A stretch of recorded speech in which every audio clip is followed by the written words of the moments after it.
மாட்டுப் பண்ணைக்கு சரியான ஷெட் அமைப்பது எப்படி? வணக்கம் நண்பர்களே! ஒரு லாபகரமான பால் பண்ணைக்கு அஸ்திவாரமே சரியான மாட்டுத் தொழுவம், கவ் ஷெட் தான். மாடுகளுக்கு ஸ்ட்ரெஸ்ஸு, நோய் வராம பால் உற்பத்திய கூட்ட ஷெட்டை எப்படி பக்காவா பிளான் பண்ணி கட்டலாம்னு சுருக்கமா பார்ப்போம்.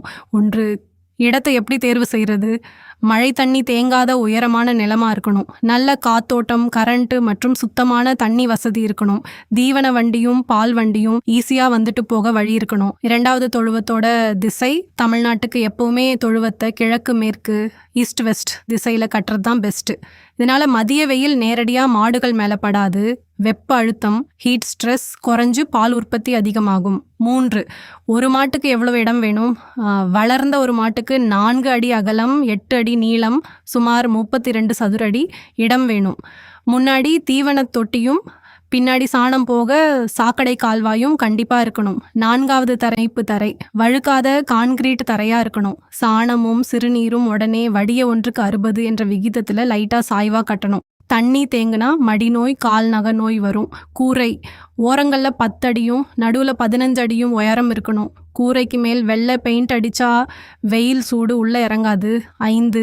காற்றோட்டம் மற்றும் குடிநீர் வசதி ஷெட்டோட 2 பக்கமும் நல்லா திறந்த அமைப்பாக இருக்கணும். தேவைப்பட்டா பெரிய HVLS ஃபேன் மாட்டிக்கலாம். ஒரு மாடு ஒரு நாளைக்கு 70 முதல் 120 லிட்டர் வரை தண்ணி குடிக்கும். அதனால் 24 மணி நேரமும் சுத்தமான தண்ணி கிடைக்க ஆட்டோமேட்டிக் வாட்டர் பவுல் செட் பண்ணிடலாம். 6வது இதர முக்கிய பகுதிகள் கன்றுகளுக்கு தனியிடம். பெரிய மாடுகளோடு சேர்க்காம தனியா கால்ஃப் பென் அமைக்கணும். தனிமைப்படுத்தும் அறை, இசோலேஷன் பென். உடம்பு சரியில்லாத மாடுகளை தனியா அடைக்க இது கட்டாயம் வேணும். சாண மேலாண்மை, சாணத்தை வேஸ்ட் பண்ணாம மண்புழு உரம், வெர்மி கம்போஸ்ட் அல்லது பயோகேஸ் தயாரிச்சா கூடுதல் வருமானம் கிடைக்கும். மழைநீர் சேகரிப்பு மற்றும் சோலார், கூரை தண்ணீரை சேமிச்சா கோடைக்கால தண்ணீர் பற்றாக்குறை தீரும். சோலார் பேனல் அமைச்சா கரண்ட் பில் மிச்சமாகும். விவசாயிகள் செய்யற பொதுவான தப்புகள்: பள்ளமான இடத்துல ஷெட் கட்டுறது, காத்தோட்டம் இல்லாம 4 பக்கமும் மூடி வைக்கிறது, சாணத்தை அப்புறப்படுத்தாம தேங்க விடுறது, மாடுகளை இடமில்லாம நெருக்கமா கட்டுறது. Final touch.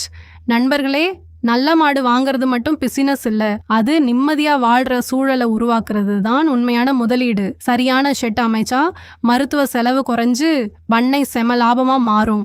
இந்த வீடியோ உங்களுக்கு யூஸ்ஃபுல்லா இருந்தா லைக் அண்ட் ஷேர் பண்ணுங்க. கால்நடை வளர்ப்பு பற்றின அடுத்தடுத்த வீடியோக்களுக்கு நம்ம சேனலை சப்ஸ்கிரைப் பண்ணிட்டு பெல் ஐக்கானை அழுத்த மறந்துடாதீங்க. நன்றி. அடுத்த வீடியோவில் பார்ப்போம்.